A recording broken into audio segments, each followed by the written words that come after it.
السلام علیکم ورحمۃ اللہ وبرکاتہ۔ وعلیکم السلام۔ شیخ صاحب، یہ محمدی لائبریری کے فیس بک پیج پر جو ہے دانش خان نامی بھائی نے سوال کیا ہے۔ انہوں نے مفتی طارق مسعود کا ایک ویڈیو لنک بھیجا ہے ایصال ثواب کے حوالے سے، اور نیچے کہنا السلام علیکم شیخ صاحب، مفتی صاحب کے جوابات کا جواب دے دیں، اصلاح ہو جائے ذرا ہماری، جزاک اللہ۔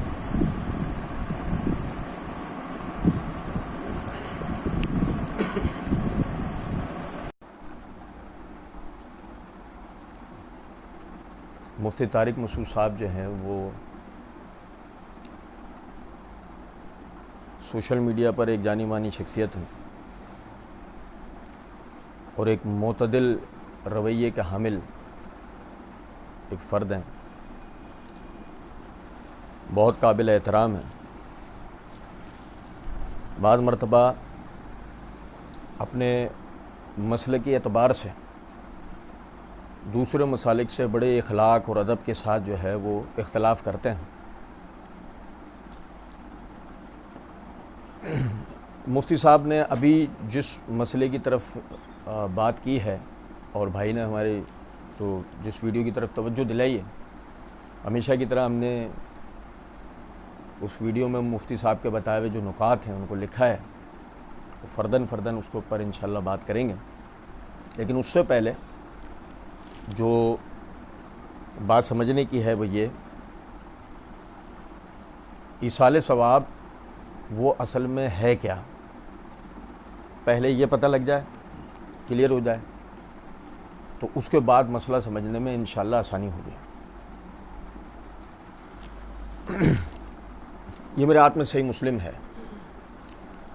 اس صحیح مسلم میں کتاب الوصیہ ہے، کتاب الوصیہ میں باب ما یلحق الانسان من الثواب بعد وفاتہ، یہ امام نووی نے باب قائم کیا ہے کہ موت کے بعد انسان کو جو ثواب یعنی ملحق ہوتا ہے اس کے ساتھ، اس کا بیان۔ اس کے تحت حدیث نمبر 4110، اور یہ جو حدیث ہے یہ ایصال ثواب کی اصل ہے کہ سیدنا ابو ہریرہ رضی اللہ تعالیٰ عنہ فرماتے ہیں کہ نبی صلی اللہ علیہ وسلم نے فرمایا کہ جب انسان کا انتقال ہو جاتا ہے تو اس کے اعمال کا سلسلہ منقطع ہو جاتا ہے سوائے 3 اعمال کے، یعنی 3 عمل اس کے باقی رہتے ہیں۔ ایک وہ صدقہ جو جاری رہے، ٹھیک ہے، صدقۃ جاریۃ، او علم ینتفع بہ، یا وہ علم کہ جس سے یعنی اس کی طرف سے پہنچا ہوا وہ علم کہ جس سے فائدہ پہنچا ہو، او ولد صالح یدعو لہ، یا اس کی نیک اولاد جو اس کے لیے دعا کرتی ہے۔ اب دیکھیں اس حدیث سے یہ بات پتہ لگی کہ انسان مر جاتا ہے تو اعمال اس کے منقطع ہو جاتے ہیں، کوئی چیز اب اس کو فائدہ نہیں پہنچا سکتی جو کہ عمل میں ہے، چاہے وہ عمل نیک ہو چاہے وہ عمل بد ہو، کوئی چیز اس کو نہ فائدہ پہنچا سکتی ہے نہ نقصان۔ جو اس نے دنیا کے اندر کیا اب وہ اس کی جزا یا سزا پائے گا، صحیح۔ 3 اس کے عمل ایسے ہیں جو اب بھی رہیں گے اور قیامت تک ان 3 اعمال کا اس کو فائدہ ہوتا رہے گا۔ نمبر 1، اس نے وہ صدقہ کیا ہو جو جاری رہے، جب تک وہ جاری ہے اس آدمی کو فائدہ ہوگا۔ اس نے علم سکھایا بغیر کسی دنیاوی منفعت کے، کہ اس نے اس علم کے سکھانے میں کوئی سکھانے والے سے فائدہ حاصل نہیں کیا، اللہ کی خوشنودی اور رضا کے لیے، سامنے والے کی تعمیر و ترقی کے لیے اس نے وہ علم اس کو سکھایا۔ اب جب تک اس آدمی کو فائدہ ہوتا رہے گا سکھانے والے کو فائدہ ہوتا رہے گا، اور جو اس نے اپنی اولاد کو نیک تربیت دی، تو وہ جو اولاد کو جو نیک تربیت دی ہے وہ نیک تربیت کی وجہ سے جو اپنے فوت شدہ والدین کے لیے وہ دعائیں کرتے ہیں، اللہ رب العزت سے مغفرتیں چاہتے ہیں، ان کے درجات کی بلندیاں چاہتے ہیں، اللہ رب العزت ان کی اپنے والدین کے لیے کی ہوئی دعاؤں کو قبول کرتا ہے۔ یہ جو حدیث ہے نا یہ ایصال ثواب کی اصل ہے، اور یہ وہ بتا دیتی ہے کہ ایصال ثواب کی یہ 3 بنیادی باتیں ہیں۔ اب اس کے بعد آپ یہ دیکھیں، ہم پڑھیں گے انشاءاللہ، مفتی صاحب نے ایک نقطہ بیان کرا کہ ہم تو یہ کہتے ہیں کہ فاسق و فاجر، پڑھیں گے ہم انشاءاللہ، کہ فاسق و فاجر اولاد بھی اگر اپنے والدین کے لیے دعا کرے نا تو اس کو فائدہ ہوتا ہے، یہ بات حقیقت ہے کہ فاسق و فاجر آدمی وہ اپنے والدین کے لیے اگر دعا کرے تو اس کو فائدہ ہوتا ہے. اب لیکن وجہ کیا ہے اس کی؟ پہلے اس وجہ کو سمجھ لیں, اس کے بعد آپ کو ایک اور نقطہ سمجھنے میں آسانی ہوگی. دیکھو ہماری شریعت میں مسئلہ ہے نا کہ مشرک کے لیے دعا کرنا جائز نہیں ہے, سوائے ہدایت کی دعا کے مشرک کے لیے دعا کرنا جائز نہیں ہے. یہ ہماری شریعت میں مسئلہ ہے نا. اب اگر مثال کے طور پہ مشرک والدین مرے ہوں تو ان کے لیے دعا کا منع ہے. اب غور طلب نقطہ ہے کہ ایسی کیا بات ہوئی کہ اب بھی دیکھو اولاد ہی ہے, وہ اولاد نیک صالح ہو چکی ہے, لیکن اگر وہ نیک صالح اولاد اپنے مشرک والدین کے لیے اگر دعا کر رہی ہے تو شریعت نے یہ کیوں کہا ہے کہ وہ قبول نہیں ہوگی؟ اب وہ وجہ سمجھیں. یہ میرے ہاتھ میں صحیح مسلم ہے. صحیح مسلم کتاب العلم کے اندر امام نووی رحمۃ اللہ علیہ نے باب قائم کیا, باب من سن سنتن حسنتن او سیئتن ومن دعا الی ہدن او ضلالتن. اس کے تحت یہ حدیث نمبر 6680 ہے کہ ابو ہریرہ رضی اللہ تعالیٰ عنہ فرماتے ہیں کہ نبی صلی اللہ علیہ وسلم نے فرمایا, من دعا الی ہدن کان لہ من الاجر مثل اجور من تبعہ. جس شخص نے ہدایت کی طرف رہنمائی کی, بھائی میرے توجہ کیجئے گا, جس شخص نے کسی کو ہدایت کی طرف رہنمائی کی اس کے لیے اتنا ہی اجر ہوگا جتنا اس ہدایت کی پیروی کرنے والے کے لیے اجر ہوگا. لا ينقص ذلك من اجورهم شيئا, ان کے اجروں میں سے کسی قسم کی کوئی کمی واقع نہیں ہوگی. ومن دعا الى ضلالۃ کان علیہ من الاسم مثل اثام من تبعہ. تو جس شخص نے گمراہی کی طرف اگر رہنمائی کی, کسی گناہ کے کام کی طرف, ضلالت کی طرف رہنمائی کی, تو اب جتنا اس گناہ کے کام پر عمل کرنے والے کو عذاب ہوگا, گناہ ملے گا, اتنا ہی اس رہنمائی کرنے والے کو بھی گناہ ملے گا. لا ينقص ذلك من اثامهم شيئا, اور ان کے عذاب میں, ان کی سزا میں کسی قسم کی کوئی کمی دونوں کے نہیں ہوگی. اب دیکھو پتہ کیا لگا, وہ نیک اولاد جو کہ اپنے والدین کے لیے جب دعا کرے تو والدین کو اس کا فائدہ ہوتا ہے. وجہ کیا ہے؟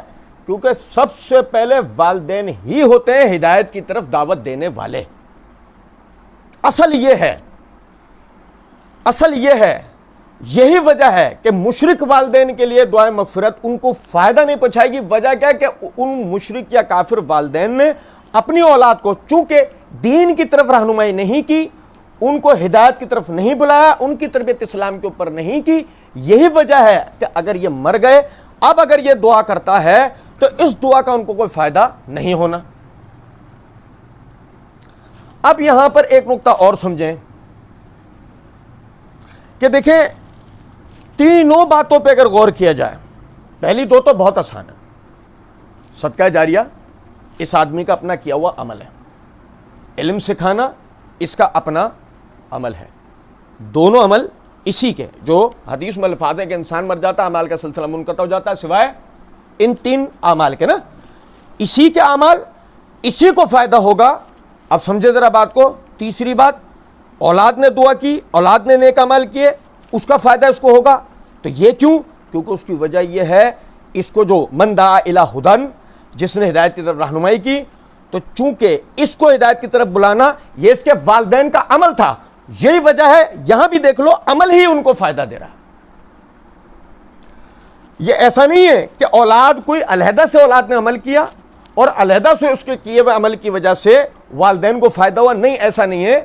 والدین نے اگر اس کی دین کے اوپر تربیت کی, اسے ایک یعنی اچھا مسلمان بنایا, با اخلاق, توحید کو سمجھنے والا, سنت کی محبت رکھنے والا, نماز قائم کرنے والا, زکوٰۃ ادا کرنے والا, روزے رکھنے والا, استطاعت کے مطابق حج کرنے والا, دین کے تمام احکامات پہ اپنی استطاعت کے مطابق عمل کرنے والا, اگر ان والدین نے جو اس کو یہ اگر ترغیب دلائی ہو, تربیت دی ہو, تو اصل میں یہ والدین کا ہی عمل ہوا جو ان کو فائدہ پہنچاتا ہے. یہاں تک یہ بات سمجھیں. اس کے بعد پھر ایک تیسرے نقطے پر توجہ کریں. نقطہ یہ ہے صدقہ جاریہ. صدقہ جاریہ علم کو سکھایا گیا, وہ علم جس سے معاشرے کی فلاح و بہبود ہوتی ہے. اولاد کو نیک تربیت دی گئی, یہ اولاد مستقبل میں معاشرہ بنائے گی. اگر ہم تینوں باتوں پر غور کریں تو اللہ رب العزت نے یعنی اس عمل کا مردے کے لیے فائدہ رکھا ہے جو عمل مستقل یعنی اسلامی معاشرے کے لیے مفید ہو۔ اب آپ دیکھیں، میں ایک توجہ دلاؤں آپ کو، وہ صدقہ جاریہ کی اقسام جو شریعت نے بتائی ہیں، ہم انشاءاللہ مفتی صاحب کی جو بتائے ہوئے جو نکات ہیں ان کو انشاءاللہ فردن فردن پڑھیں گے۔ جیسے مثال طور پہ سورہ فاتحہ پڑھنا، کل پڑھنا، یہ مفتی صاحب سے جو بقول مفتی صاحب کے سوال کرنے والے نے کسی نے ان سے کہا تو مفتی صاحب اس کے اوپر بات کریں کہ آج اس کا فائدہ ہوگا۔ ہاں ٹھیک ہے، وہ اپنی جگہ ایک بات ہے کہ ہوگا یا نہیں ہوگا، لیکن ایک بات سمجھیں، اصلاً بنیادی اعتبار سے شریعت نے جو توجہ دلائی تھی صدقہ جاریہ کی، بدقسمتی سے ہم اس سے ہٹ گئے، اصل سے ہم ہٹ گئے۔ اب یہی وجہ ہے کہ اس کا فائدہ نہیں دکھتا، ہم صرف ثواب کے پیچھے چلے گئے، نتیجے کے پیچھے نہیں گئے۔ آپ دیکھیں، یہ میرے ہاتھ میں صحیح بخاری ہے، صحیح بخاری کتاب الآداب، امام بخاری رحمۃ اللہ علیہ نے باب قائم کیا، باب رحمت الناس والبہائم، انسانوں اور چوپایوں کے ساتھ یعنی رحمت والا سلوک کرنے کا بیان۔ اس کے تحت حدیث نمبر 6012 ہے۔ انس بن مالک رضی اللہ تعالیٰ عنہ فرماتے ہیں کہ نبی صلی اللہ علیہ وسلم نے فرمایا، ما من مسلم غرس غرسا فاکل منہ انسان او دابۃ الا کان لہ بہ صدقۃ۔ اگر کوئی مسلمان کوئی کھیتی بوئے یا کوئی درخت لگائے، بھائی توجہ سے سنیں، اگر کوئی مسلمان کوئی کھیتی بوئے یا کوئی درخت لگائے اور اس درخت میں سے، اس کھیتی میں سے کوئی انسان یا کوئی جانور کھا لے، یعنی کھائے، اس کو فائدہ ہو، تو جو درخت یا کھیتی بونے والا ہے اس کے لیے ہمیشہ اس کا صدقے کا اجر ہوتا رہے گا۔ توجہ کریں کہ کیا چیز صدقہ جاریہ بنی؟ پہلے 3 میں تو توجہ دلا دی گئی صدقہ جاریہ، علم جس سے فائدہ ہوا، 3 نیک اولاد۔ اب صدقہ جاریہ کیا ہے اس کو ہم پڑھ رہے ہیں کہ اس میں جو بنیادی چیز بتائی گئی کیا؟ درخت لگانا، کھیتی لگانا۔ آج ہمارے ملک کے اندر ہی جو انوائرمنٹل چینج ہوا ہے، جو کلائمیٹ چینج ہوا ہے، اس کو مد نظر رکھیں۔ آج ہماری حکومت بار بار اس بات پر توجہ دلا رہی ہے کہ بھائی زیادہ سے زیادہ درخت لگائیں، جتنا آپ کے ارد گرد میں گرینری ہوگی اتنا زیادہ آپ کے ملک میں انوائرمنٹل ماحولیاتی اعتبار سے بارشیں ہوں گی، جو آپ کے ملک کے لیے مفید ہے۔ آپ کا ملک ایک زرعی ملک ہے، وہ باقاعدہ اسے فائدہ ہوگا۔ لیکن ذرا سمجھیں اس بات کو، جو ایک صدقہ جاریہ پر یعنی بلونگ کرنے والی چیز تھی، چونکہ ہماری توجہ اس پر تو رہی نہیں، نہ دلائی گئی، ہمیں لگوا دیا گیا کس چیز میں؟ بھائی صدقہ کرنا ہے اپنے مرحومین کی طرف، بریانیاں کھلاؤ، حلیم کھلاؤ، نیازیں کر لو، ہم اسی کے اندر لگ گئے، وہ چیز ہم سے رہ گئی۔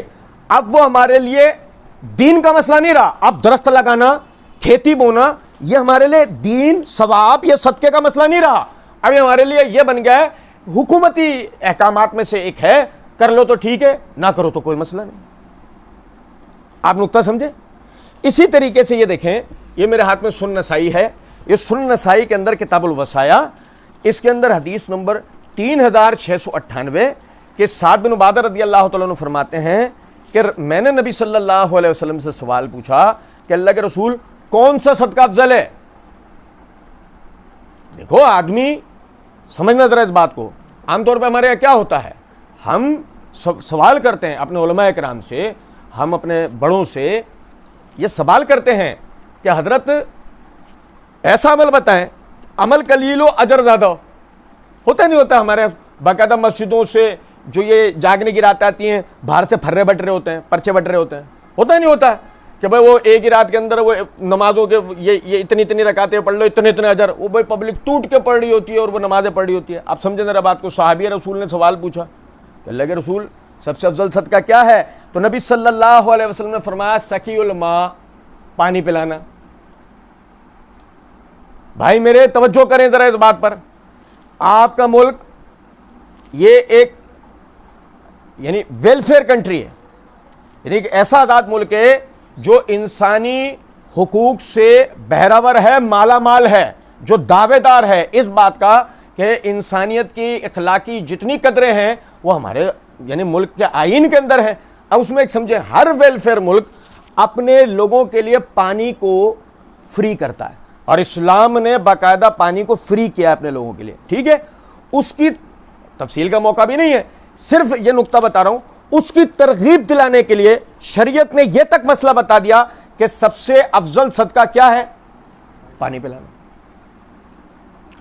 اب ہم سمجھے ذرا اس بات کو، ہم اپنے مرحومین کے لیے ان جگہوں پر کہ جہاں پر پانی کی یا تو ترسیل نہیں ہے، ترسیل ہے تو گٹر کا پانی آتا ہے، بدبودار پانی آتا ہے، خراب پانی آتا ہے، اگر بالفرض یہ بھی نہیں ہے معاملہ تو ایسی جگہیں جو مسافروں کی گزرگاہیں ہیں اور ان کے لیے مطلب گرمی سردی کا معاملہ ہے، پیاس لگتی ہے، کچھ ہوتا ہے، ہم ایسی جگہوں پہ پانی کا اہتمام کریں۔ سمجھے ذرا اس بات کو، یہ وہ صدقہ تھا جو شریعت نے توجہ دلائی۔ دیکھو غور کرتے جانا، کھیتی بونا، درخت لگانا، پانی پلانا، ٹھیک ہے۔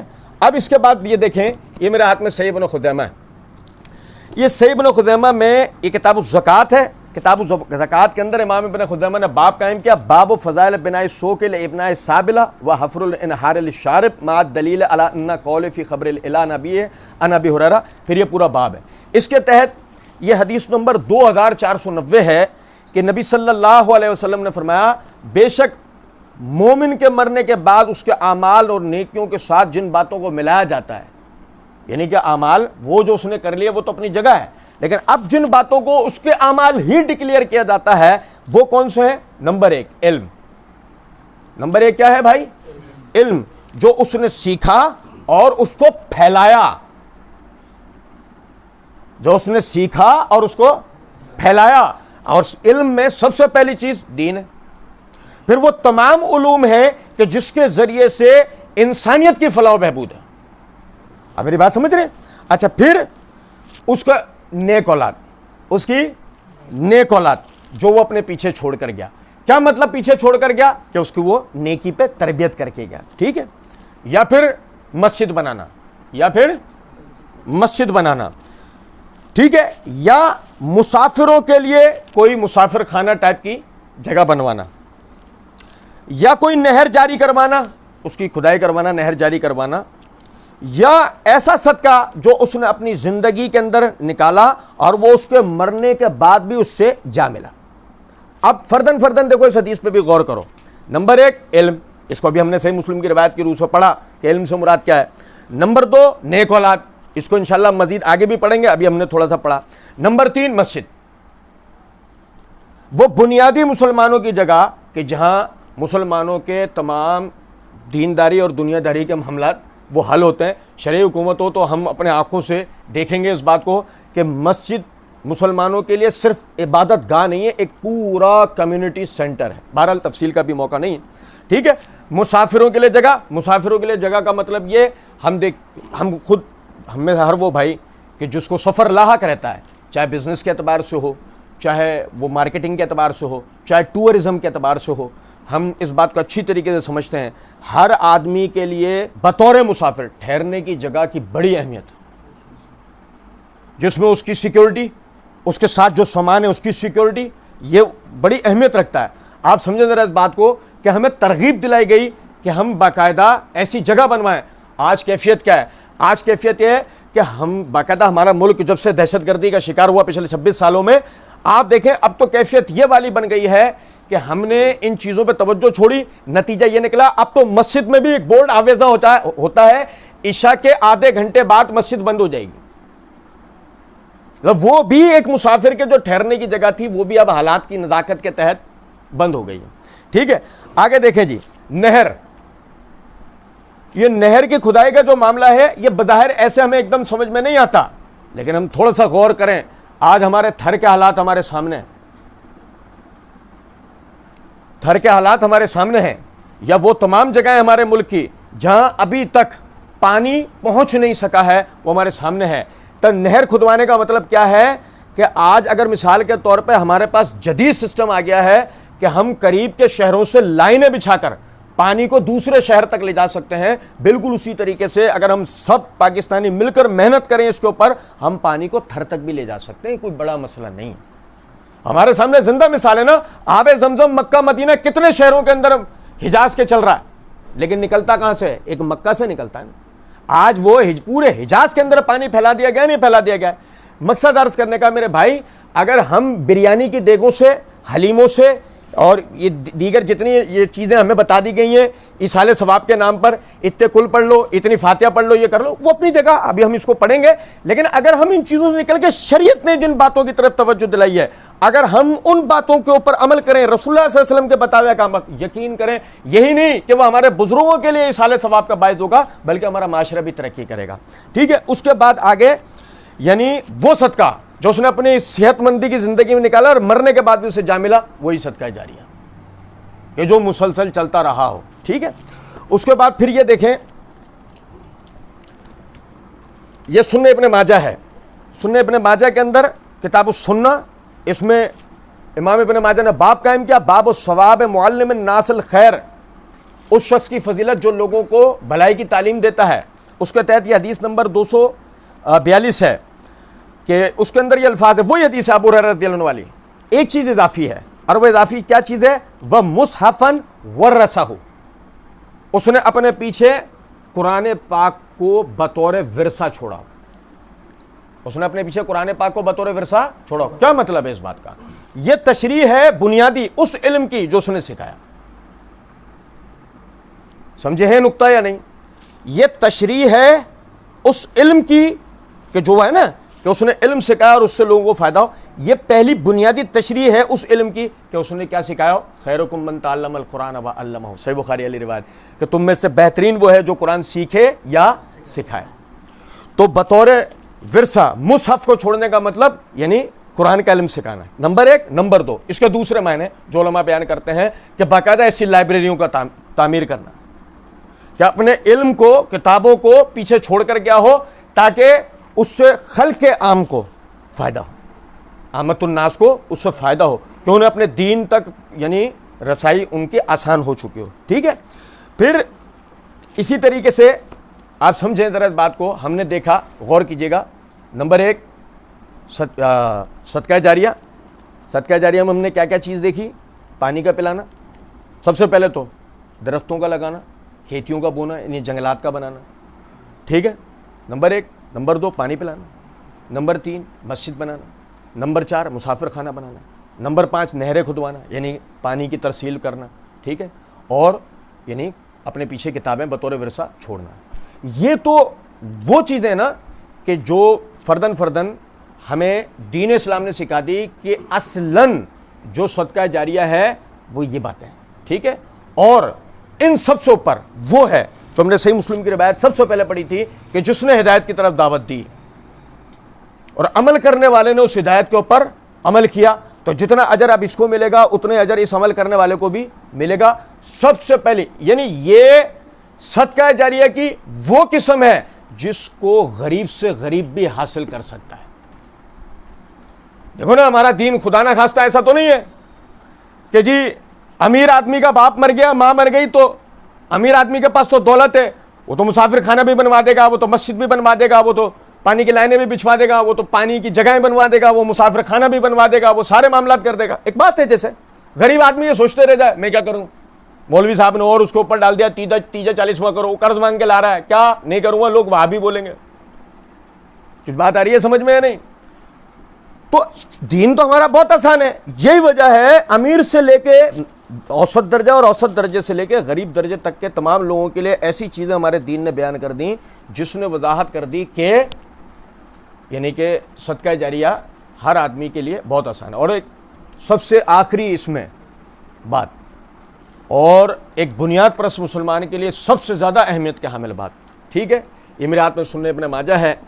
اس میں کتاب السنہ، اس میں امام ابن ماجہ نے باب قائم کیا، باب من احیا سنتن قد امیتت، سنت کو زندہ کرنا یعنی جو کہ شریعت میں یعنی کہ مر چکی ہو، یعنی لوگوں نے اس کو چھوڑ دیا ہو، ترک کر دیا ہو، اس سنت کو زندہ کرنا. اس کے تحت یہ حدیث نمبر 209 ہے. نبی صلی اللہ علیہ وسلم نے فرمایا، جس شخص نے میری سنتوں میں سے کسی سنت کو زندہ کیا، یعنی لوگوں نے اس پر عمل کرنا چھوڑ دیا تھا، اس نے اس سنت کو زندہ کیا. اب لوگوں نے اگر اس کے اوپر عمل کرا تو دونوں کے اجر میں سے کچھ بھی نہ گھٹے گا، یعنی سنت زندہ کرنے والے کو بھی اجر ملے گا، عمل کرنے والے کو بھی اجر ملے گا. آپ سمجھو ذرا بات کو، اس نے سنت زندہ کی، لوگوں کو ترغیب دلائی، اس نے عمل کیا، اس کو دیکھ کر دوسرے نے کیا، تیسرے نے کیا، چوتھے نے کیا. یاد رکھیں اس بات کو، صدقہ جاریہ بالکل یہ ہوتا ہے، یہ لوگ عمل کرتے چلے جائیں گے، ثواب پہلے والے کو پہنچتا جائے گا. جس کی مثال ایسے سمجھیں، آج جو ہم اس دین کے اوپر عمل کرتے ہیں، سمجھیں اس بات کو، اس دین پہ عمل کرنے کا جو اجر ہے، ہم بھلے اپنے منہ سے کہیں نہ کہیں کہ جی اس کا ثواب جو ہے فلاں کو پہنچے، اس کا ثواب فلاں کو پہنچے. یاد رکھیے گا یہ دین ہم تک جن واسطوں کے ذریعے پہنچا، سب سے پہلے محمد الرسول اللہ صلی اللہ علیہ وسلم، پھر صحابہ کرام، پھر تابعین، پھر تبع تابعین، پھر جس طرح بھی دنیا کے جس خطے تک بھی دین جس طریقے سے بھی پہنچا، سمجھیں عمل کرنے والے اس خطے کے جو قیامت تک اب اس دین کے اوپر عمل کرتے رہیں گے، یہ اجر اس سلسلے سے سب کو ملتا ہوا محمد الرسول اللہ صلی اللہ علیہ وسلم تک سب کے نامہ اعمال میں جائے گا. اب میری بات سمجھ رہے ہیں؟ تو یعنی مردہ سنت، اس پہ عمل کرنے والے کو بھی یعنی اجر ملتا ہے. اب جیسے مردہ سنت سے مراد بہت ساری سنتیں ہیں، میں کسی ایک کے اوپر خاص طور پہ بات نہیں کرنا چاہتا، کیونکہ مسئلہ سارا یہ ہوتا ہے اگر خدا نہ خواستہ آپ کسی مردہ سنت کے اوپر بات شروع کر دو اور کوئی فرقہ ہمارا وہ اس کے اوپر عمل نہ کر رہا ہو، وہ ایک دم نہیں یہ آپ نے کیا بتا، تو ہم نے کبھی سنا ہی نہیں، اور یہ اس پہ تو فلاں لوگ عمل کرتے ہیں، لو جی وہ سنت بھی ختم ہو گئی. بہرحال اچھا، اب اس کے بعد جب ہم نے اس بات کو اچھی طریقے سے سمجھ لیا کہ ایصال ثواب کیا ہے اور ایصال ثواب کی بنیادی قسمیں یہ ہیں، اب اس کے بعد فرداً مفتی صاحب نے جو کہا وہ سمجھتے چلیں. مفتی صاحب نے اپنے درس کے دوران میں وہ کسی سے کوئی ملاقات کا تذکرہ کیا ہے کہ جہاں دیدہ شخصیت ہے نا، ہر آدمی ان سے ملتا ہے، تو کہنے لگے کہ میری ان سے بات چیت ہوئی، کہنے لگے یہ جو آپ ایصال ثواب کے قائل ہیں کہ مردوں کو ثواب پہنچانا جائز ہے، قرآن پڑھ کے اور نماز پڑھ کے اور تسبیح پڑھ کے، یہ کہاں سے نکالا آپ لوگوں نے؟ وہ سوال کرنے والے نے یہ ان سے سوال کیا، یہ کہاں سے نکالا آپ لوگوں نے؟ سوال کرنے والے نے سوال کیا قرآن پڑھ کے، یعنی جو ثواب پہنچانے کا معاملہ چل رہا ہے نا، جیسے مثال کے طور پہ یہ نہیں ہے بحث اولاد باپ بھائی، یہ ایسی کوئی بحث نہیں. یہ شخص یہ ثواب پہنچا رہا ہے کس کو؟ اس شخص کو، یعنی ایک مسلمان بھائی دوسرے مسلمان بھائی کو ثواب پہنچا رہا ہے جس کا اس کا ویسے سلبی یا نسبی کو رشتہ نہیں ہے. تو اب مفتی صاحب اس پہ جواب دے رہے ہیں. سوال کرنے والے نے ایک چیز اور بھی داخل کی ہے کہ جو قرآن پڑھ کے، نماز پڑھ کے اور تسبیح پڑھ کے کہاں سے نکالا آپ لوگوں نے؟ ٹھیک ہے، اب مفتی صاحب کہتے ہیں میں نے کہا حدیث سے نکالا. کہہ رہے کون سی حدیث سے ہے؟ میں نے کہا حدیث میں آتا ہے کہ صحابی نے رسول اللہ صلی اللہ علیہ وسلم سے عرض کیا کہ میری ماں کا انتقال ہو گیا، کیا میں ان کی طرف سے صدقہ کر سکتا ہوں؟ آپ نے فرمایا ہاں. میں نے کہا یہاں سے نکالا ہے. میں نے کہا یہاں سے نکالا ہے. اب ذرا سمجھے گا، مفتی صاحب نے جس حدیث کی طرف توجہ دلائی ہے، میں حدیث پوری آپ کو بتا دیتا ہوں. مفتی صاحب نے کسی وجہ سے پوری حدیث نہیں بتائی ہے، ٹھیک ہے نا. یہ میرے ہاتھ میں صحیح بخاری ہے، یہ صحیح بخاری کے اندر کتاب الوصایا ہے. امام بخاری نے باب قائم کیا، باب اذا قال ارضی او بستانی صدقۃ للہ عن امی فہو جائز وان لم یبین لمن ذلک.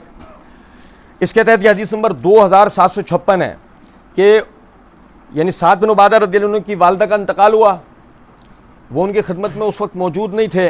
انہوں نے آ کر رسول اللہ صلی اللہ علیہ وسلم سے پوچھا، اللہ کے رسول صلی اللہ علیہ وسلم میری والدہ کا انتقال ہوا تو میں ان کی خدمت میں حاضر نہ تھا، کیا اگر میں کوئی چیز صدقہ کروں تو اس سے انہیں فائدہ پہنچ سکتا ہے؟ آپ صلی اللہ علیہ وسلم نے جواب دیا ہاں. آپ نے جواب دیا ہاں. مفتی صاحب نے یہاں تک روایت پڑھی. اس کے بعد آگے وہ کیا کہتے ہیں وہ ذرا سنیں. وہ کہتے ہیں فَإِنِّي أُشْهِدُكَ أَنَّ هَائِتِ الْمِخْرَافَ صَدَقَةٌ عَلَيْهَا. اے نبی صلی اللہ علیہ وسلم میں آپ کو گواہ بناتا ہوں کہ میرا مخراف نامی جو باغ ہے وہ میں اپنی والدہ کی طرف سے بطور صدقہ دیتا ہوں.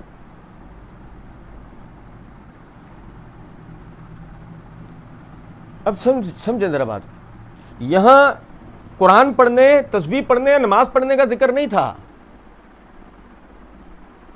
یہ میری بات سمجھ رہے ہیں نہیں سمجھ رہے؟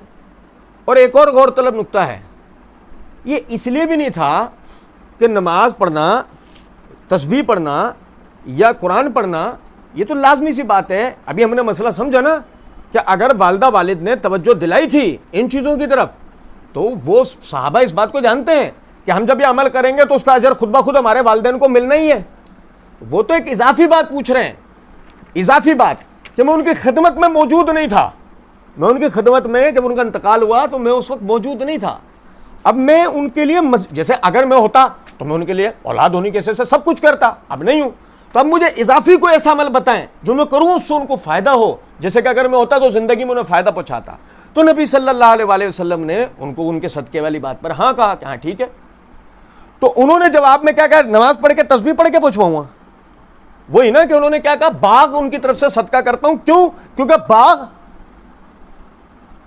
بھائی توجہ سنیں, باغ کا وہ والا معاملہ تو نہیں ہے نا 5 بجے تک آ جانا, 6 بجے تک دیگیں آ جائیں گی, 7 بجے تک کھانا شروع ہو جائے گا, پھر 9 بجے لائٹ چلی آتی ہے, پھر گھروں کو بھی جانا ہوتا ہے, کراچی سے بھی مہمان آ رہے ہیں. بھائی میرے سمجھ رہے ہیں نقطہ یا نہیں, کہ بھائی وہ بیٹھ کے کھایا, ہضم کیا, رسوم آتی اس پہ دعائیں کریں, اس کا ثواب اس کو پہنچے, اس کو پہنچے, اس کو پہنچے, اس کو پہنچے, اس کو پہنچے, اور گھروں کو چلے گئے, ہو گیا بھائی صدقہ. تو اس کو تو توجہ ہی نہیں دلائی گئی. توجہ تو صدقہ جاریہ کو دلائی گئی ہے نا, وہ صدقہ جو مستقل چلتا رہے. ہاں آپ کی وہ دیگیں مستقل بھوکوں کے لیے کھلی رہتی, مستقل, صرف آپ کے ہٹے کٹے رشتہ دار کھا کے نہیں جاتے. انما الصدقات للفقراء والمساکین, کہ صدقات غریب اور محتاج مسلمانوں کا حق ہے.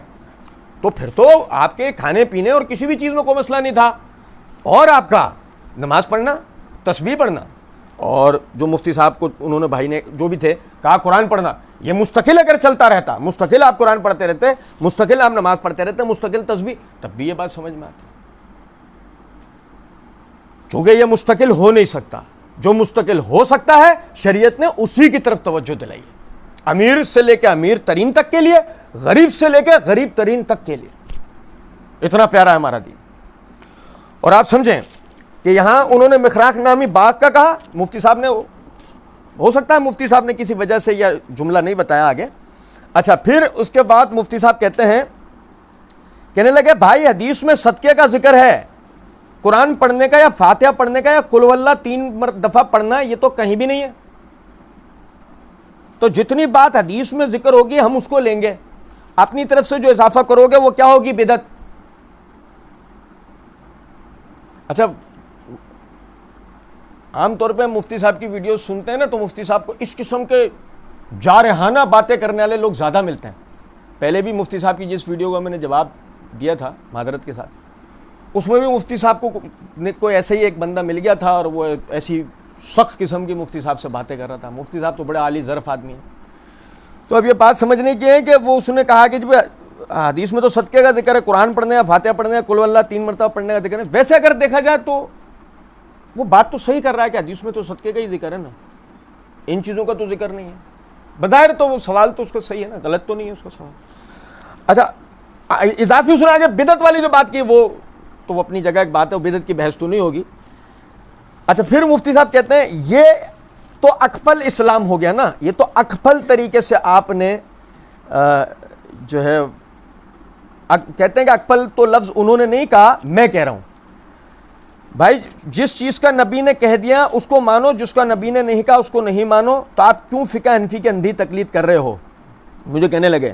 اچھا, کہتے ہیں بے تکلف ہیں, دوست ہیں. وہ پہلے والے بھی دوست تھے, ان کو دبئی میں ملے تھے. بے تکلف ہیں, دوست ہیں, آپ کیوں فقہ حنفی کی اندھی تقلید کر رہے ہیں. اچھا, وہ بھی بڑا سوال کرنے والا بھی بڑا گنی تھا. بات اس نے صدقہ سے بات اس نے ایصال ثواب سے شروع کی اور لے گیا فقہ حنفی کی تقلید پہ. تھا وہ مفتی صاحب کو لے کے جانا چاہ رہا تھا کسی جگہ. بہرحال مفتی صاحب ہمارے سمجھدار ہیں ماشاءاللہ. اب وہ کیا ہوا کہ کہنے لگے وہ دوست ہیں, پرتکلف دوست ہیں ہمارے. انہوں نے کہا آپ کیوں فقہ حنفی کی اندھی تقلید کر رہے ہو, وہی مانو جو نبی نے بتایا, وہ نہیں مانو جو نبی نے. اچھا, وہ اندھی تقلید وغیرہ کی بات اگر 1 منٹ کے لیے ہٹا دیں تو جو اس نے جملہ کہا ہے کہ وہ مانو جو نبی نے کہا, وہ نہ مانو جو نبی نے نہیں کہا, اس میں بھی بظاہر کوئی ایسی بات نہیں ہے. بظاہر تو اس میں بھی کوئی ایسی بات نہیں. بس دین تو وہی ہے نا, جو نبی کہیں وہ لے لو, یہی ہے نا. ما آتاکم الرسول فخذوہ وما نہاکم عنہ فانتہوا, میرا رسول تمہیں جو دے وہ لے لو, جس چیز سے روکے اس سے رک جاؤ. قرآن سورہ حشر بھی یہی کہہ رہی ہے نا. بظاہر تو اس میں کوئی ایسی بات نہیں. خیر, اچھا کہتے ہیں کہ یعنی ان کے کہنے کا مقصد تو یہی تھا نا کہ آپ قرآن و سنت کو چھوڑ کر کسی کے پیچھے چل رہے ہو, امام ابو حنیفہ کے پیچھے چل رہے ہو. میں نے کہا امام ابو حنیفہ, ان سے نہیں آپ سے کہہ رہا ہوں. اچھا, مفتی صاحب یعنی پھر سے وہ بات کہہ رہے ہیں کہ اکپل والی بات بھی میں کہہ رہا ہوں, یہ والی بات بھی میں کہہ رہا ہوں, اور یہ جو اب مفتی صاحب کہہ رہے ہیں نا, یہ بھی مفتی صاحب نے ان سے نہیں کہا تھا, ہم سے مفتی صاحب نے کہا ہے کہ جی میں ان سے نہیں, آپ سے کہہ رہا ہوں کہ امام ابو حنیفہ کے پیچھے کوئی قرآن و سنت کو چھوڑ کر نہیں چلتا. امام ابو حنیفہ اگر قرآن و سنت پر چل رہے تھے تو ان کے پیچھے چلنے والا قرآن و سنت کو چھوڑنے والا کہلائے گا ہی نہیں. مفتی صاحب بہت ایک سمجھدار شخصیت کے مالک ہیں, جو مفتی صاحب نے کہا کہ جی میں نے کہا امام ابو حنیفہ, ان سے نہیں آپ سے کہہ رہا ہوں کہ امام ابو حنیفہ کے پیچھے کوئی قرآن و سنت کو چھوڑ کر نہیں چلتا. اصل میں بات یہ کہ امام ابو حنیفہ کے پیچھے اگر کوئی آدمی چلے گا تو چلے گا ہی, جب قرآن و سنت کو پڑھے ہی نہیں, چھوڑنا تو دور کی بات. بھائی تقلید کا مسئلہ ہی تو یہ ہے نا. مفتی صاحب وغیرہ دیگر جتنے صاحبان ہیں سبھی تو عوام کو یہ بات کہہ رہے ہوتے ہیں نا کہ بھائی قرآن و سنت میں باریکیاں آپ نہیں سمجھ سکتے. پھر اس میں تھوڑا سا اور ہم جیسوں کے لیے مشکل کرنے کے لیے مفتی صاحب یہ بھی ڈال دیتے ہیں نقطہ, مسائل منسوسہ مسائل غیر منسوسہ. اب اس میں مفتی صاحب جیسے لوگ وہ تشریح کرتے ہوئے یہ کہہ دیتے ہیں کہ جی مسائل منسوس تو ہوئے جو قرآن و سنت سے واضح طور پہ ثابت ہے, مسائل غیر منسوسہ ہوئے جو قرآن و سنت سے اشارات تو شاید مل جائیں لیکن واضح طور پہ صراحتاً وہ حکم نہیں ہے. اب وہ آپ عام عوام آپ تو وہ باریکیاں سمجھتے ہی نہیں ہو نا قرآن و سنت کی کہ وہ اشارات نکال لو, یہ تو ایک مجتہد سمجھ سکتا ہے. لہذا چونکہ آپ مسائل کا حل جانتے نہیں تو اب آپ کو کرنا کیا ہے, ایک مجتہد کی تقلید کرنی ہے. اب میرے جیسا کوئی آدمی سن رہا ہے, ایک عامی وہ سن رہا ہے اور لازمی بات ہے وہ باریکیاں نہیں سمجھتا. اب اس کو مفتی صاحب کے سمجھا رہے ہیں بھائی آپ وہ باریکیاں نہیں سمجھ سکتے تو باریکیاں تو درکنار, میں اپنی فطرت سے مجبور ہو کر جو منسوس باتیں جو واضح بقول مفتی صاحب کے لکھی ہوئے میں تو وہ بھی پڑھنے نہیں جاؤں گا. میں تو یہ بولوں گا نا تو میں تو سمجھ ہی نہیں سکتا, مجھے تو مجتہد کی تقلید کرنی ہے, میرے لیے تو باریکیاں میں تو سمجھ نہیں سکتا. یہ کہنا ہے کہ کوئی بھی قرآن و سنت کو چھوڑ کر نہیں چلتا, نہیں ایسی بات ہی نہیں ہے. بات یہ ہے وہ قرآن و سنت کو پکڑے, جبکہ بات ہے نا وہ تو پکڑ ہی نہیں رہا. اس کو پہلے بتایا گیا تو نہیں کر سکتا, تو کیا کر. پھر وہ آگے کہتے ہیں کہ امام ابو حنیفہ اگر قرآن و سنت پہ چل رہے تھے تو ان کے پیچھے چلنے والا قرآن و سنت چھوڑنے والا کہلائے گا ہی نہیں. بھائی الحمدللہ یہ بات تو اپنی جگہ 16 آنے سچ ہے کہ امام ابو حنیفہ وہ قرآن و سنت پر چل رہے ہوں گے, یہ تو 16 آنے سچ بات ہے, ایک امام مجتہد ہے. لیکن سمجھے ذرا اس بات کو, بڑی معذرت چاہتے ہوئے میں یہ بات کہہ رہا ہوں, یہ میں بہت معذرت چاہتے ہوئے بھائیوں سے بات کر رہا ہوں. امام ابو حنیفہ قرآن و سنت پر ہی چل رہے ہیں, یہ تو میں جب جان سکتا ہوں کہ مجھے قرآن و سنت کا علم ہو.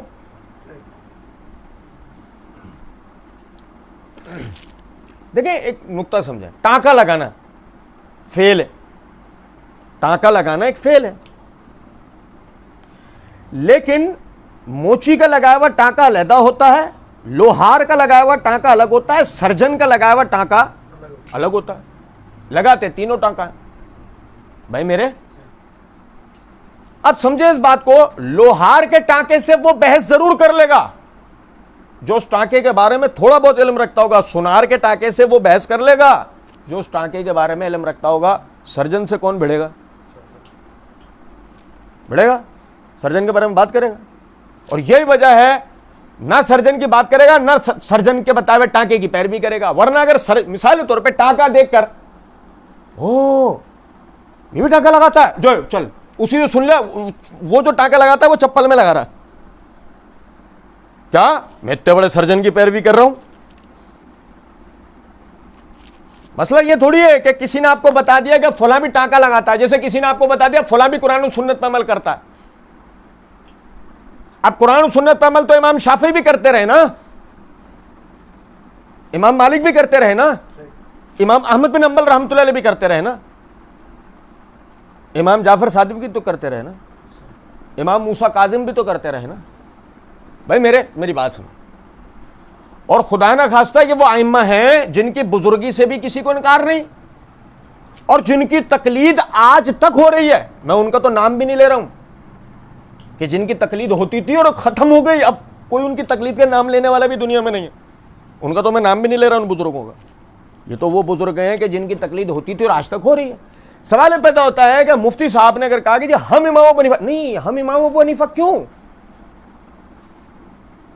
ہم امام شافعی کیوں نہیں, یعنی ہم امام شافعی کی پیروی کیوں نہیں کر رہے, ہم امام احمد بن حنبل کی پیروی کیوں نہیں کر رہے؟ ہم امام جعفر صادق کی پیروی کیوں نہیں کرے گا؟ ہم امام باقر کی پیروی کیوں نہیں کر رہے؟ کیوں؟ دو باتیں ہو سکتی ہیں نا، یا تو ہم نے جان بوجھ کر بزرگوں سے عوام کو ہٹایا ہوا ہے، ایک بزرگ کے پیچھے لگا دیا، بقیہ بزرگوں سے ہم نے عوام کو ہٹایا ہوا ہے، یا تو یہ بات ہے، اور یا پھر دوسری بات یہ ہے، سمجھے ذرا اس بات کو، وہ بزرگ کتاب و سنت پہ چلتے نہیں ہوں گے پورے طریقے سے، وہ بزرگ امام ابو حنیفہ زیادہ چلتے ہوں گے. اور کوئی جواب ہے ہمارے پاس؟ بھائی وہ بزرگ امام ابو حنیفہ کے مقابلے میں زیادہ قرآن و سنت پہ چلنے والے نہیں ہوں گے نا، بقول مفتی صاحب. نہیں سمجھے؟ امام ابو حنیفہ کا درجہ بلند ہوگا. اگر کہیں ہاں اس درجے کا پیمانہ کیا ہے، اسے ہم نے کیسے سمجھا؟ اسے ہم نے کیسے سمجھا کہ امام شافعی کا علم کم تھا، امام ابو حنیفہ کا زیادہ تھا، امام جعفر صادق کا علم کم تھا، امام ابو حنیفہ کا زیادہ تھا، امام باقر کا علم کم تھا، امام جعفر صادق کا زیادہ تھا؟ وہ خدا نہ خواستہ ہماری کوئی امام ابو حنیفہ سے دشمنی تھوڑی ہے، ہمارے بزرگ ہیں کہ میں یہ بار بار کہہ رہا ہوں تو کسی کے ذہن میں خیال ہو امام ابو حنیفہ کا درجہ کم کر رہا ہے. نہیں سمجھے بات کو؟ ایسی بات نہیں ہے. میں ایک نقطہ سمجھانا چاہ رہا ہوں، ان کے بزرگ ہیں ہمارے سر آنکھوں پہ. میں صرف ایک نقطہ بتانا چاہ رہا ہوں کہ مفتی صاحب نے کہا کہ وہی یعنی کہ امام ابو حنیفہ قرآن و سنت پہ چل رہے تھے تو ان کے پیچھے چلنے والا بھی قرآن و سنت پہ چلنے والا کہلائے گا، ان کے پیچھے چلنے والا قرآن و سنت کو چھوڑنے والا کہلائے گا تھوڑی. تو ہم کہہ رہے ہیں اگر مثال کے طور پہ امام شافعی کی تقلید کر لیں سب، یا سب امام مالک کی کر لیں، پھر کیا ہے؟ آپ اس کی اجازت نہیں دے رہے، تو کوئی مسئلہ تو ہوگا نا، کچھ بات تو ہوگی. اس کے بعد آگے کہتے ہیں کہ یہ عجیب بات ہے کہ ایک بس حیدرآباد جا رہی ہے، آپ کو 100% یقین ہے حیدرآباد جا رہی ہے، اور آپ اس بس کے پیچھے پیچھے چل رہے ہیں. کوئی تانا دے رہا ہے کہ حیدرآباد کا راستہ چھوڑ کر آپ اس بس کے پیچھے کیوں چل رہے ہیں؟ تو بھائی اس لیے چل رہے ہیں کہ وہ حیدرآباد کے راستے پر چل رہی ہے. کیا ہو گیا بھائی؟ اتنی بھی سینس نہیں ہے یار، کیسی باتیں کرتے ہو؟ جب آپ مانتے ہو کہ بس حیدرآباد جا رہی ہے تو پھر اس کے پیچھے چلنے والا حیدرآباد کے راستے کو چھوڑ کر پیچھے چلنے والا نہیں کہلائے گا، وہ بلکہ عین حیدرآباد کے راستے پر ہی چلنے والا کہلائے گا.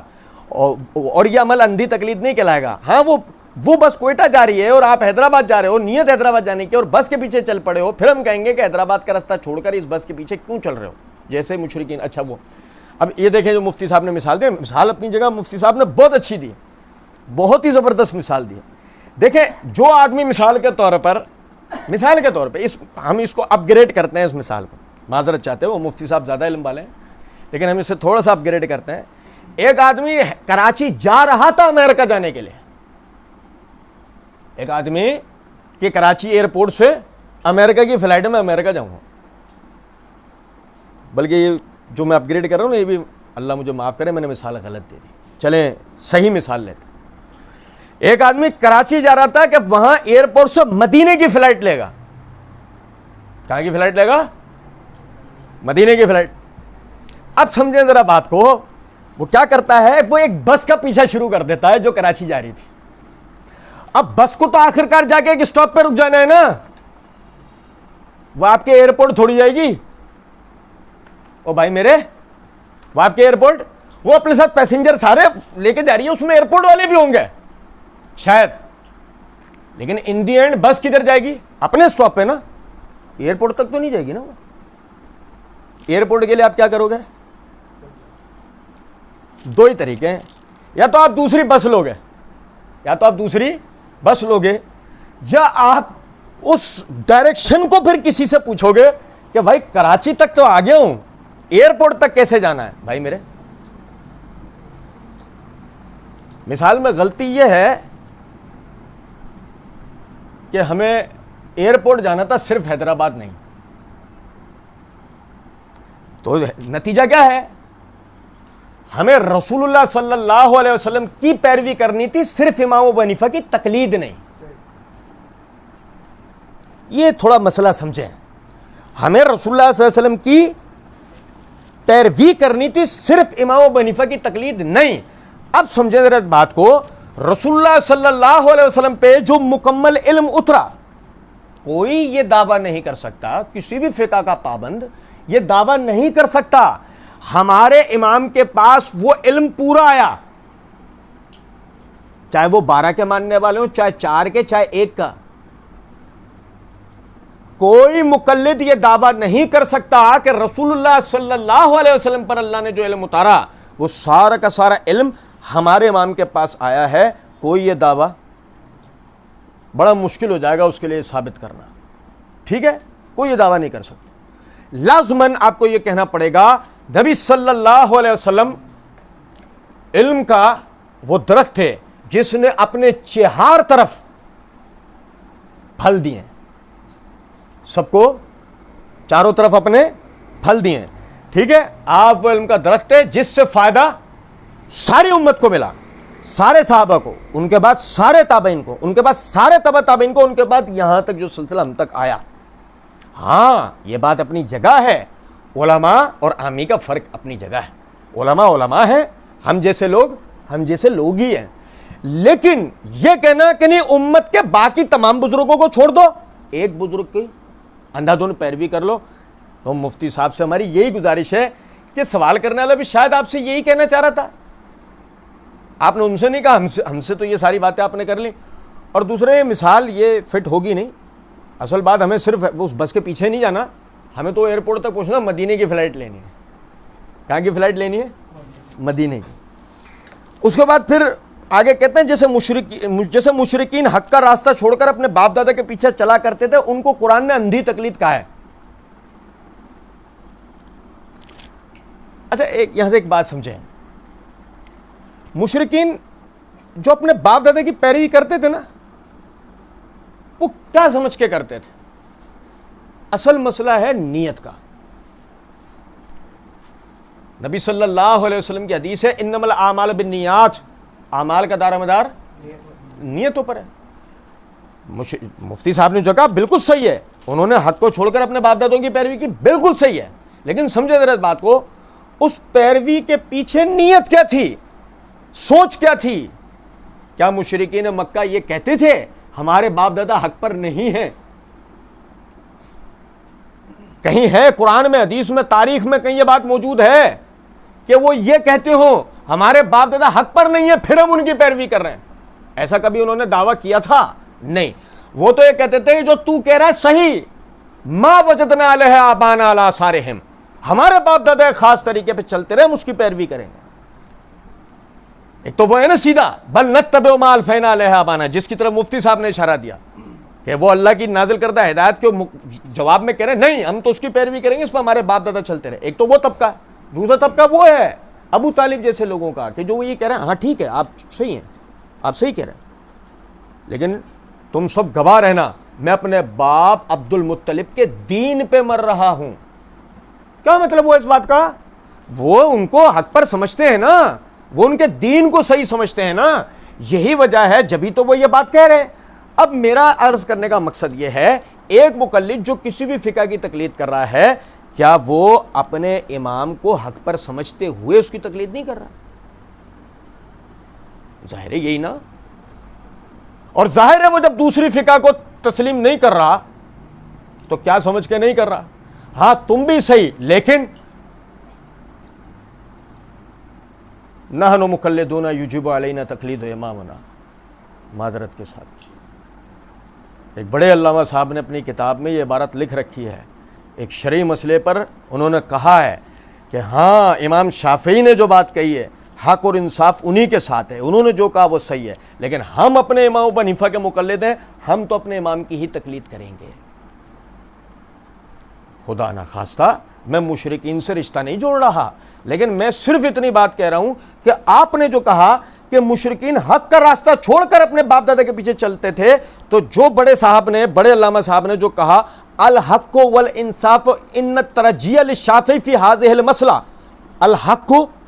الحق والانصاف ان الترجیح للشافعی فی هذه المسئلہ ونحن مقلدون یجب علینا تقلید امامنا, وہ بھی تو کہہ رہے ہیں حق ان کے ساتھ, وہ بھی تو کہہ رہے ہیں نا حق ان کے ساتھ ہے, پھر حق کو چھوڑ کر ہی تو اپنے امام کی تقلید کر رہے ہیں نا, معذرت کے ساتھ, معذرت کے ساتھ. اب اس کے بعد آگے دیکھیں کہ وہ کہتے ہیں کہ تو میں نے ان سے عرض کیا, میں نے کہا بھائی مولانا صاحب قابل احترام ہے, طنز کرنا مقصد نہیں ہے, قرآن و سنت کا اصول ہے, قرآن جزیات کے ضمن میں کلیات بیان کرتا ہے, صدقے کے تذکرے کا مطلب یہ نہیں ہے کہ صرف صدقہ جائز ہے, صدقہ اس لیے جائز ہے کہ ایک نیکی ہے تو جو عمل بھی نیکی ہوگا اس کا ثواب پہنچانا جائز ہوگا. علت نیکی ہونا ہے. اس حدیث میں تو صرف اتنا ہے کہ ان کی طرف سے صدقہ کر سکتے ہیں, یہ نہیں کہ صرف صدقہ ہی کر سکتے ہو. سمجھیں, مفتی صاحب کے اس نقطے پہ غور کریں گے. مفتی صاحب نے کہا کہ صدقے کا تذکرے کا مطلب یہ نہیں ہے کہ صرف صدقہ جائز ہے, صدقہ اس لیے جائز ہے کہ ایک نیکی ہے تو جو عمل بھی نیکی ہوگا اس کا ثواب پہنچانا جائز ہوگا. علت نیکی ہونا ہے اس حدیث, یعنی علت نیکی ہونا ہے, بس نیکی ہونا یہ پتہ لگ گیا. اب آپ اس کو کسی بھی صورت سے, جو مفتی صاحب بتانا چاہ رہے ہیں, سمجھے ذرا بات. یہ میرا آتما مصنف عبدالرزاق ہے. مصنف عبدالرزاق کی جلد نمبر 2, اس میں کتاب الصلاۃ باب اس پہ قائم کیا امام عبدالرزاق نے, باب الصلاۃ بعد طلوع الفجر. اس میں صفحہ نمبر ہے 420, حدیث ہے 4767. اس کے تحت یہ سعید بن المسیب رحمۃ اللہ علیہ وہ کہتے ہیں انہ رأى رجل یکسر الرکوع بعد طلوع الفجر فنہاہ. بھائی توجہ سنیے گا کہ ایک شخص بعد طلوع فجر وہ کثرت سے رکعتیں پڑھتا تھا, نفلیں پڑھتا تھا. تو آپ نے اس کو منع کیا. بھائی وہ کیا کام کرتا تھا؟ بھائی وہ نفلی نماز پڑھتا تھا. بھائی نفل نماز سے کیا نیت تھی اس کی؟ نیکی حاصل کرنا. مفتی صاحب نے کیا کہا ہے؟ اصل کیا ہے؟ علت کیا ہے؟ نیکی. علت کیا ہے؟ نیکی. مفتی صاحب نے یہی کہا نا. اب وہ ذرا غور طلب نقطہ ہے کہ اس نے کیا کہا ہے, وہ کیا کر رہا ہے؟ وہ نماز پڑھ رہا ہے. نماز پڑھنا کیا ہے؟ وہ بھی نیکی ہے. اب سمجھے ذرا بات کا. فقال یا ابا محمد ایعذبون اللہ علی الصلاۃ. سعید بن المسیب رحمۃ اللہ علیہ کو شخص کہنے لگا کہ کیا مجھے نماز پڑھنے پر اللہ عذاب دے گا؟ ہمارے یہاں بھی لوگ کہتے تھے نا منع دکھاؤ. او بھائی میرے کچھ یاد آ رہا ہے؟ ہمارے یہاں بھی لوگ کہتے تھے نا منع دکھاؤ. سمجھے ذرا بات. یا ابا محمد ایعذبون اللہ علی الصلاۃ, کیا اللہ مجھے نماز پڑھنے پر عذاب دے گا؟ کیا مجھے نماز پڑھنے سے روک رہو؟ قال لا. انہوں نے کہا نہیں. ولیکن یعذبک علی خلاف السنہ, اللہ تجھے سنت کی مخالفت کرنے کی وجہ سے عذاب دے گا. تو کوئی کمال نہیں کر رہا ہے کہ جو تو نماز پڑھ رہا ہے یہ تو کمال نہیں کر رہا, تجھے اجر نہیں, تجھے عذاب ملے گا. تو کیوں ملے گا؟ تو رسول اللہ صلی اللہ علیہ وسلم سے زیادہ اجر حاصل نہیں کر سکتا. تو کون سی نیکی حاصل کرنے جا رہا ہے جو نیکی رسول اللہ صلی اللہ علیہ وسلم نے حاصل کی, جو صحابہ نے حاصل کی؟ نہیں. اور میرے بھائی سمجھے ذرا بات کو, یہی بات نہیں ہے کہ علت نیکی کرنا ہے. اور بھائی علت اگر نیکی کرنا ہے تو طریقہ بھی تو محمد صلی اللہ علیہ وسلم والا ہو. مانا اصال ثواب, مگر اصال ثواب بھی تو وہ ہو جو رسول اللہ صلی اللہ علیہ وسلم نے طریقہ بتایا. اب اس کے بعد دیکھیں مزید, یہ سنن کبریٰ للبہقی, اس کی جلد نمبر 2 صفحہ نمبر 635, کتاب الصلاۃ باب النہی عن الصلاۃ عند طلوع الشمس و عند غروبها. اس کے تحت حدیث نمبر 4377 ہے. ابن عباس رضی اللہ تعالی عنہ, یعنی وہ امام طاؤس ان کے شاگرد تو کہتے ہیں کانا طاؤس یصلی رکعتین بعد العصر, کہ طاؤس جو ہے وہ عصر کی نماز کے بعد جو نا وہ نماز پڑھتے تھے, عصر کی نماز کے بعد نماز پڑھتے. فقال له ابن عباس, عبداللہ بن عباس رضی اللہ عنہ نے ان سے کہا اترکہما, چھوڑ دے اس کو. فقال انما نہا رسول اللہ صلی اللہ علیہ وسلم عنہما ان تتخذ سلاما, کہ کہا کہ ہمیں نبی صلی اللہ علیہ وسلم نے بعد سلام پھیرنے کا نماز پڑھنے سے منع کیا ہے. قال ابن عباس انه قد نهى النبي صلی اللہ علیہ وسلم عن صلاة بعد العصر فلا ندری اتواظب علیہما ام توجر, کہ ابن عباس رضی اللہ عنہ کہتے ہیں کہ نبی صلی اللہ علیہ وسلم نے عصر کی نماز کے بعد نماز پڑھنے سے ہمیں منع کیا. اب میں نہیں جانتا کہ تجھے اللہ اس بات پر نماز پڑھنے پر عذاب دے گا یا تجھے اجر دے گا, کیونکہ اللہ نے قرآن میں کہا ہے ما کان لمؤمن ولا مؤمنۃ اذا قضى اللہ ورسولہ امرا ان تکون لهم الخیرۃ من امرہم, سورہ احزاب کی آیت نمبر 36 ہے, کہ کسی مومن مرد کسی مومن عورت کے لیے یہ جائز نہیں ہے کہ اللہ اس کے رسول کسی معاملے میں فیصلہ کر دیں تو اس کے بعد بھی اسے اس فیصلے میں کوئی اختیار باقی رہ جائے. ابن عباس رضی اللہ عنہ نے آیت سے کیا مسئلہ سمجھا ہے؟ تو عمل کر رہا ہے, یہ عمل بظاہر تجھے نیکی لگ رہا ہے, لیکن رسول اللہ صلی اللہ علیہ وسلم نے اس سے منع کیا ہے, یہ مت کر, تجھے کوئی نیکی نہیں ملنی. تجھے کیا ملے گا؟ ہو سکتا ہے اللہ تجھے اس کے اوپر عذاب دے. اب سمجھے ذرا اس بات کو کہ جو مفتی صاحب نے کہا بھی علت نیکی ہے, ٹھیک ہے علت نیکی ہے, لیکن طریقہ بھی تو رسول اللہ صلی اللہ علیہ وسلم والا ہو نا. جبھی تو وہ نیکی ہمیں ملے گی. اللہ قرآن میں کہتا ہے یا ایھا الذین آمنوا اطیعوا اللہ واطیعوا الرسول ولا تبطلوا اعمالکم, اے ایمان والو اللہ کی فرما برداری کرو, اللہ کے رسول کی فرما برداری کو, اپنے اعمالوں کو برباد نہ کرو. کیا پتہ لگا اللہ اور اس کے رسول کی تابعداری میں اگر عمل نہیں ہے, عمل ہمارا برباد ہو جانے والا ہے. اب اس کے بعد مفتی صاحب آگے کہتے ہیں کہ یہ نہیں کہ صرف صدقہ ہی کر سکتے ہو اور نہیں پتہ چلا کہ جو میت کا عمل باطل ہے ختم ہو جاتا ہے. پھر وہ یہ حدیث پڑھی کہ میت کے مرتے ہی عمل ختم ہو جاتا ہے تو وہ صدقہ جاری. پھر وہ حدیث پوری پڑھی جو صحیح مسلم کے میں نے آپ بھائیوں کے سامنے پڑھی ہے. اس کو پڑھنے کے بعد مفتی صاحب کہتے ہیں کہ 3 چیزوں کے جاری ہونے کا تذکرہ ہے, چوتھی چیز تو نہیں ہے. یعنی ان کی طرف سے یہ اعتراض مفتی صاحب نے بتایا. اب آگے مفتی صاحب کہتے ہیں میں نے کہا کون سی 3 چیزیں کہہ رہے ہیں؟ صدقہ جاریہ جو میت نے خود کیا ہو, نیک اولاد جو دعا مانگے. میں نے کہا اس سے پتہ چل رہا ہے کہ آپ, یعنی وہ کہتے ہیں کہ اس سے پتہ چلتا ہے کہ آپ تشریح صحیح نہیں کر رہے. اولاد کے علاوہ اور کوئی دعا مانگے تو قبول ہوگی, اس میں تو اولاد کہا ہے اور اولاد کے ساتھ بھی سالے کی قید ہے. پتہ چلا گٹکا کھا کر اگر بچہ دعا مانگے گا تو کیا وہ قبول ہوگی؟ اب مفتی صاحب کہتے ہیں کہ ہمارا تو یہ عقیدہ ہے کہ ایک فاسق اولاد بھی دعا مانگے تو ماں باپ کو بہرحال فائدہ ہوگا, دعا تو مومن کو فائدہ پہنچاتی ہے. تو بھائی یہ ساری قیدیں اتفاقی ہیں, اکثر لوگ یہی 3 چیزیں چھوڑ کر جاتے ہیں. یہ مطلب نہیں ہے کہ چوتھی کوئی چیز نہیں ہو سکتی. اچھا یہاں میں بات مزید آگے لے آنے سے پہلے چند نکات واضح کر دوں. یہ مفتی صاحب کو جو کہنے والے صاحب نے کہا نا کہ جی حدیث میں تو اولاد کا ذکر ہے, حدیث میں اور اس سالے کی قید ہے. مفتی صاحب کہتے ہیں ہمارا تو عقیدہ فاسق بھی دعا کرے تو اس کی دعا ملے گی. بات صحیح ہے, سالے کی قید ضرور ہے, لیکن فاسق اولاد بھی جو ہے نا وہ دعا کرے. کیوں؟ اصل مسئلہ تو دعا خود نہیں کی نا. حدیث میں کیا الفاظ ہے؟ الدعاء هو العبادہ, دعا خود عبادت میں سے. اب ایسا تو نہیں نا معاملہ کہ اگر فاسق عبادت کرے تو وہ قبول نہیں ہوگی. فاسق کی عبادت اللہ چاہے وہ قبول کرے گا نا. آپ سمجھے ذرا اس بات کو. تو مفتی صاحب کی بات اپنی جگہ صحیح ہے, لیکن ایک چیز مفتی صاحب نے کلیئر نہیں کی, حدیث میں اولاد کا ذکر ہے, غیر کا تو نہیں. حدیث میں اولاد کا ذکر ہے, غیر کا نہیں. جیسا ہمارے یہاں ہوتا ہے کہ بھائی وہ قرآن خوانی یا 30-40 کے نام پر پبلک اکٹھی ہوئی, سب نے مل کر پڑھا اور پڑھنے کے بعد اس کا ثواب کیجیے, اس کا ثواب مردے کو بخشا جائے. تو حدیث میں تو اس چیز کی وضاحت نہیں ہے. حدیث میں تو اولاد کا ذکر ہے, جس کا فائدہ کیا ہوتا ہے؟ اولاد کو اپنے والدین کے انتقال کے بعد مزید عمل کی ترغیب یہ حدیث دلاتی ہے. اب اگر مثالی طور پر اولاد کے لیے ہم یہ بنا دیں مسئلہ کہ نہیں جی بھائی ہر کسی کا عمل کا ثواب ہر کسی کو مل جاتا ہے, تب اولاد نے اپنے ساتھ چند لوگوں کو اکٹھا کرا, کچھ دن مخصوص کرے, کچھ عمل کرے ان کے ساتھ مل کے, اور ختم, مر گیا مردود, نہ فاتحہ نہ درود. بھائی میرے یہ سلسلہ نہیں ہونا چاہیے. سلسلہ تو وہ نا جو شریعت میں ہے کہ صدقہ جاریہ. تو اسی طرح اولاد جو دعا کرے گی وہ بھی مستقل کرے تو والدین کے لیے فائدہ مند ہے نا.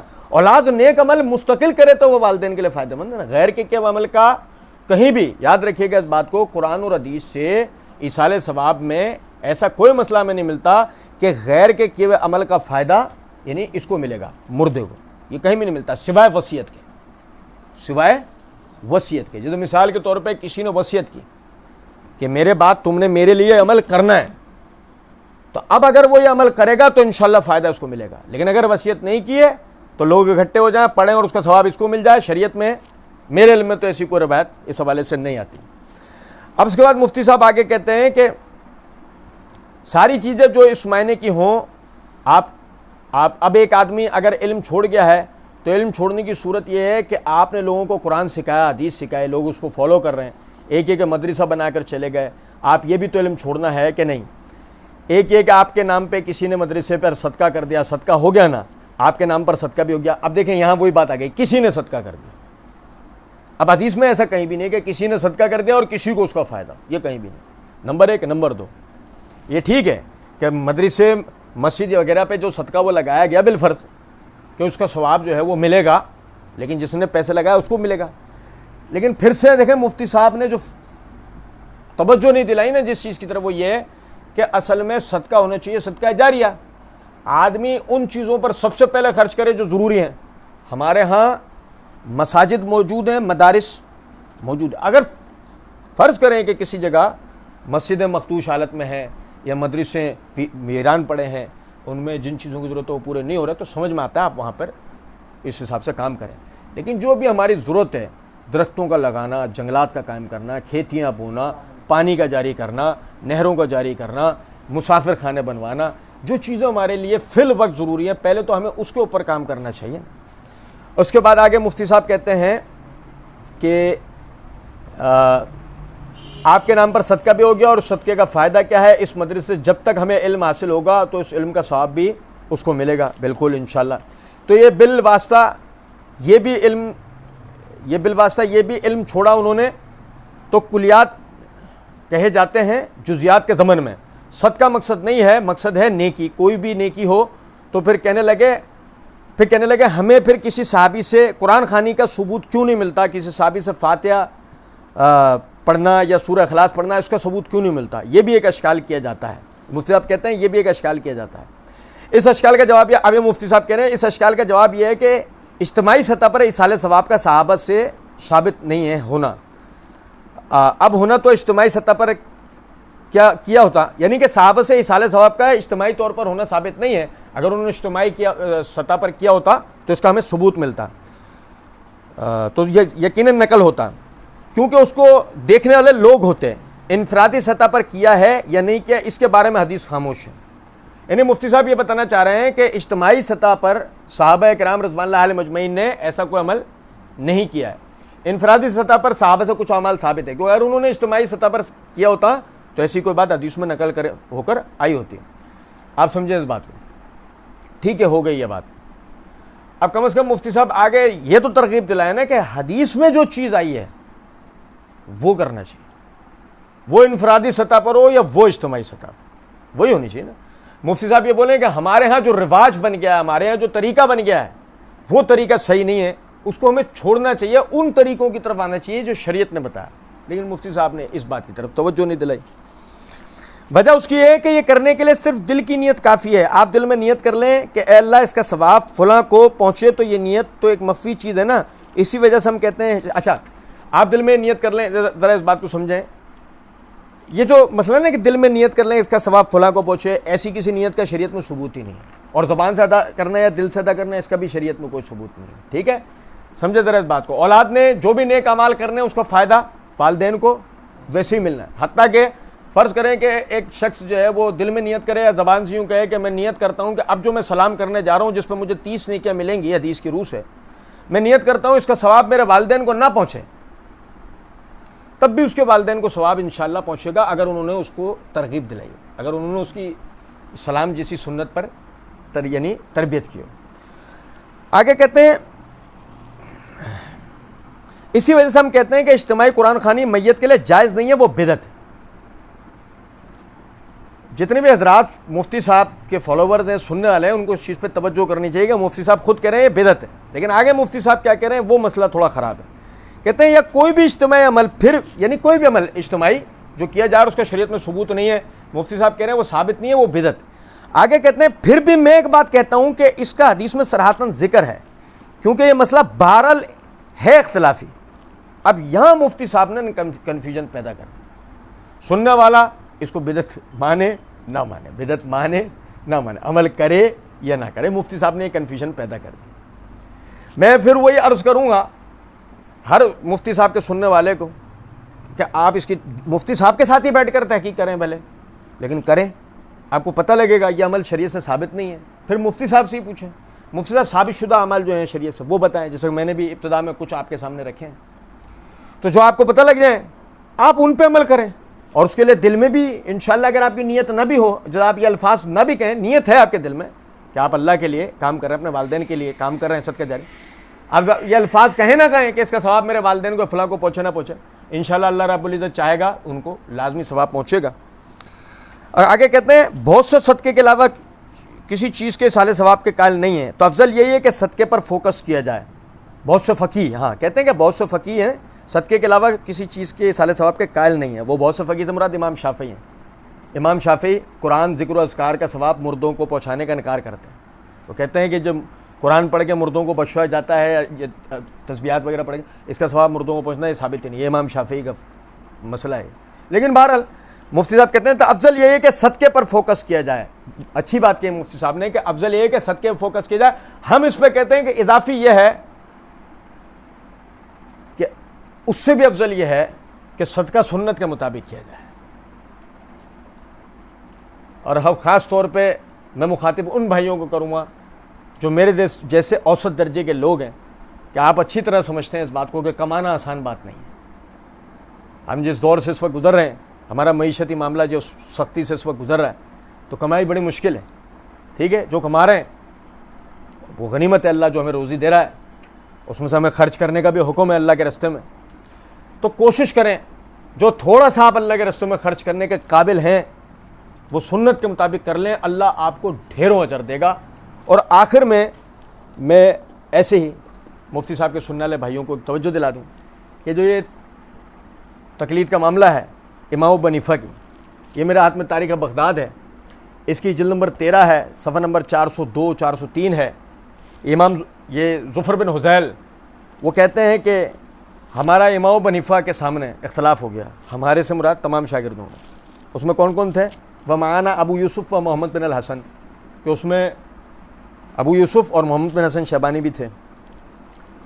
فکنہ نکتب عنہ, ہم ان کے بعد لکھا کرتے تھے. کالا ظفر فقالا یومن ابو حنیفہ لابو یوسف, ایک دن امام ابو حنیفہ نے امام ابو یوسف سے کہا وہ کا یا یعقوب لا تکتب کل ما تسمع منی, خرابی ہو تیرے لیے ابو یوسف, تو جو کچھ بھی مجھ سے سن رہا ہوتا ہے مت لکھا کر.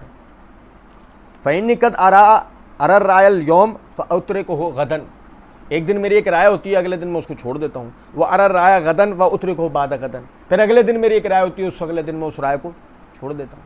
اب ذرا سمجھیے گا بات کو. صحیح مسلم میں نبی صلی اللہ علیہ وسلم کی حدیث ہے, عبداللہ بن عمر بن عاص رضی اللہ عنہ کو مخاطب کر کے نبی صلی اللہ علیہ وسلم نے فرمایا تو ہر بات لکھا کر, جو کچھ مجھ سے سنتا ہے ہر بات لکھا کر, کیونکہ اس زبان سے حق کے سوا اور کچھ نکلتا نہیں ہے. دیکھو ایک رسول اللہ صلی اللہ علیہ وسلم کی بات ہے کہ جو کچھ میں کہہ رہا ہوں وہ سب لکھو, جو کچھ میرا کہا وہ سب لکھو. دیکھو اتھارٹی یہ ہے نا. اور جو امام ابو حنیفہ رحمۃ اللہ علیہ نے اپنا دامن کیسا کلیئر کیا, آپ کہہ کے چلے گئے میری ہر بات نہ لکھو, آج میری ایک رائے ہوتی ہے اگلے دن میں اسے چھوڑ دیتا ہوں, کل میری ایک رائے ہوتی ہے اسے اگلے دن میں چھوڑ دیتا ہوں. سمجھے ذرا بات کو کہ فقہ حنفی کی پیروی کرنے والوں کو کیا اس بات کا اندازہ ہے کہ یہ رائے, یہ جو بات ہے, یہ جو فتویٰ امام ابو حنیفہ رحمۃ اللہ علیہ سے آیا ہے یہ صحیح متصل سند سے ان سے ثابت ہے؟ کیا یہی ان کے آخری وقت تک رائے تھی, یہی ان کا آخری وقت تک فتویٰ تھا؟ یہ میرے ہاتھ میں شاہ ولی اللہ محدث دہلوی رحمۃ اللہ علیہ کی کتاب العقد الجید, اس کے صفحہ نمبر 142 کے اوپر وہ کہتے ہیں روی عن ابی حنیفہ انہ کان یقول لا ينبغي لمن لم يعرف دلیلی ان یفتی بکلامی, کہ امام ابو حنیفہ رحمۃ اللہ علیہ سے یہ بھی روایت ہے کہ انہوں نے فرمایا کسی کے لیے یہ جائز نہیں ہے کہ وہ جب تک میری دلیل کو جان نہ لے اس وقت تک میرے کلام پر, میری بات پر فتویٰ نہ دے. اس لیے ہم کہتے ہیں جب تک امام ابو حنیفہ کی طرف منسوب اقوال کی دلیل واضح نہیں ہو جائے گی, وہ ان سے صحیح متصل سند سے بات نہیں ثابت ہو جائے گی, اس بات کے پیچھے ان کی دلیل واضح نہیں ہو جائے گی, وہ دلیل ثابت نہیں ہو جائے گی, اس وقت تک امام ابو حنیفہ رحمۃ اللہ علیہ کے حکم پہ عمل کرتے ہوئے ان کے کسی بھی فتوے یا کسی بھی قول پر عمل کرنا اور فتویٰ دینا جائز نہیں ہے. اللہ رب العزت سمجھنے اور عمل کرنے کی توفیق دے. وما علینا الا البلاغ.